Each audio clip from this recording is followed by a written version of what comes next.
So after what feels like 2 weeks for you guys, has actually not been that long for me. I have now finished the Goblet of Fire. So today we'll be reviewing this book. Like the other videos, if you haven't watched them already, or you are new to, or you're new here, I'm going to review this book by giving a kind of general overview beforehand. Then we'll take 5 chapters, break them down, what's great about them, and then we'll give a final summary, and then I'll give a score out of 100, because I feel 100 is a bit more, lets me be a bit more lenient with some of this, rather than just like a out of 5 stars, which I feel, seeing as the book's all probably about a 4-star rating, so it would be no difference in reviews, which would be a bit rubbish. Okay, so my kind of general overview is that this book is a great example as to how JK Rowling is like aware of her audience, seeing as the page count, as you can tell, is significantly higher, and especially when she was bringing the books out originally,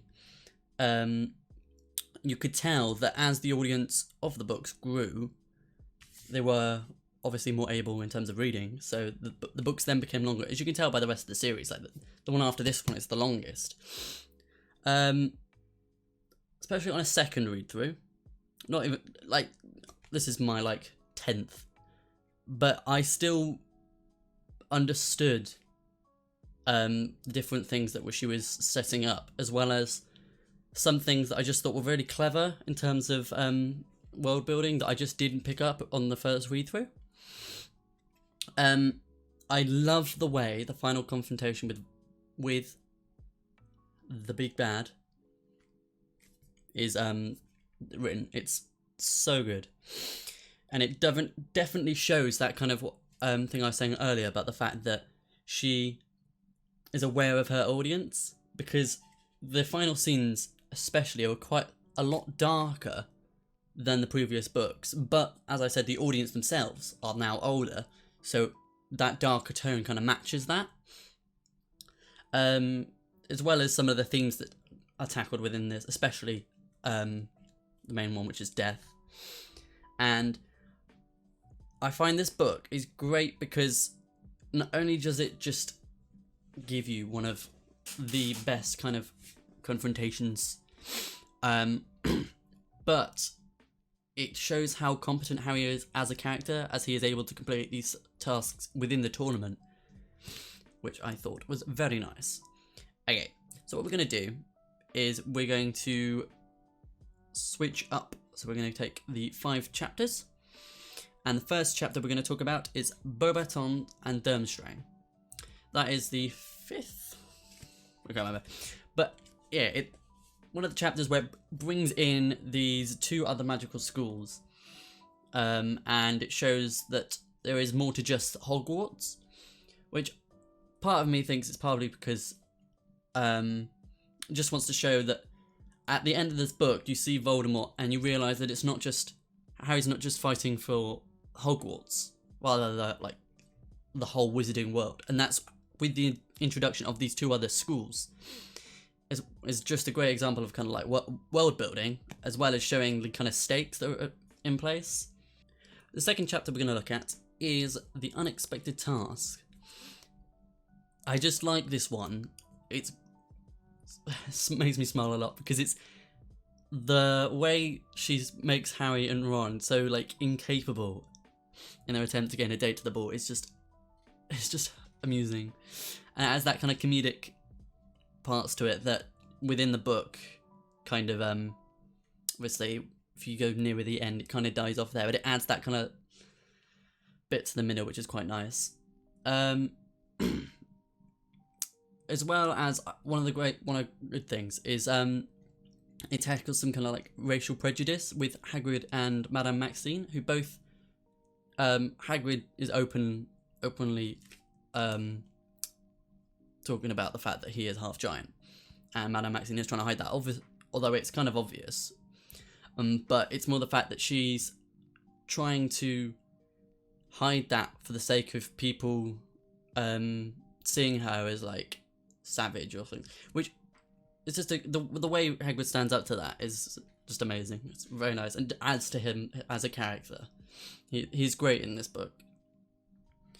If we switch over to the second task, this one, like I said earlier, shows not only Harry's capability as just the protagonist of the story, but shows him as a character, the fact that he can tackle certain things like that, and that he does stay behind to make sure everyone is safe, just because that's the kind of character is.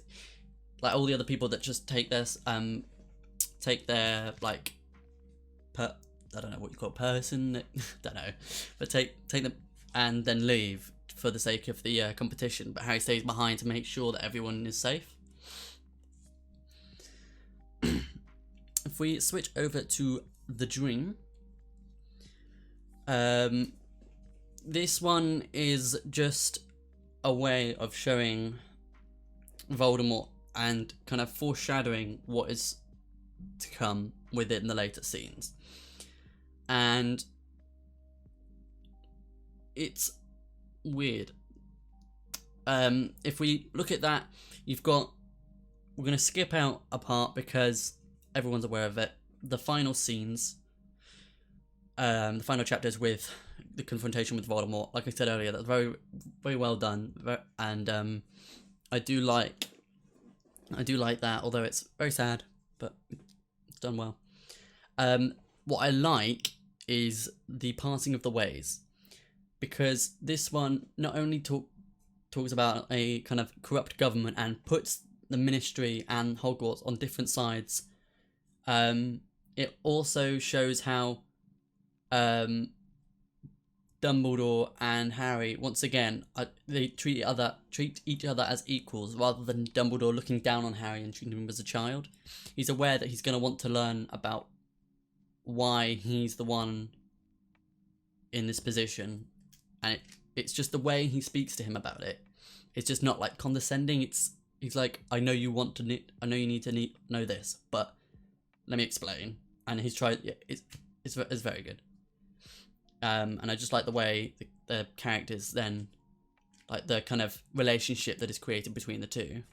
Okay, for the final analysis, this book adds a definitive kind of dark chapter to the series, especially with the ending, which, like I said earlier, shows the JK Rowling's ability to dip into those darker themes, such as trauma, and along with the audience who are now older, can appreciate the kind of length of the book, as well as the fact that the those themes that we've just mentioned are significantly darker than those of the previous books. Although my main issue with this book is the fact that although Harry is competing in these tasks and shows his kind of capability as a character, the grand scheme of things and the plot of the novel, the whole mystery, Harry doesn't actually work out any of it himself. It's kind of at the end, oh, it was him, and let me explain why it was him, and it all makes sense, but Harry did not work out any of this himself. I would have liked to have seen some more on his part of trying to decipher what was going on, rather than it just be handed to him at the end of the novel after experiencing that like kind of scene with Voldemort. And not only that, there was kind of an unusual choice from JK Rowling to make all the tasks a bit, I don't want to say rubbish, because they all help develop Harry's character, but if you look at the kind of like position of these tasks, for example, the dragon one I guess was okay, because those viewing the tournament can actually see it, but the underwater one, no one had any idea what was going on there. And then the maze, that was just a bad mistake as well, like no one could see what was going on. So the second and the third tasks were completely like rubbish in terms of viewing. For the rest of the tournament, seemed very like, I don't know, very unplanned. But other than that, I really like this one, and I'm going to be giving this one an 83 out of 100. Thank you guys for watching. I'll see you in the next video. Goodbye.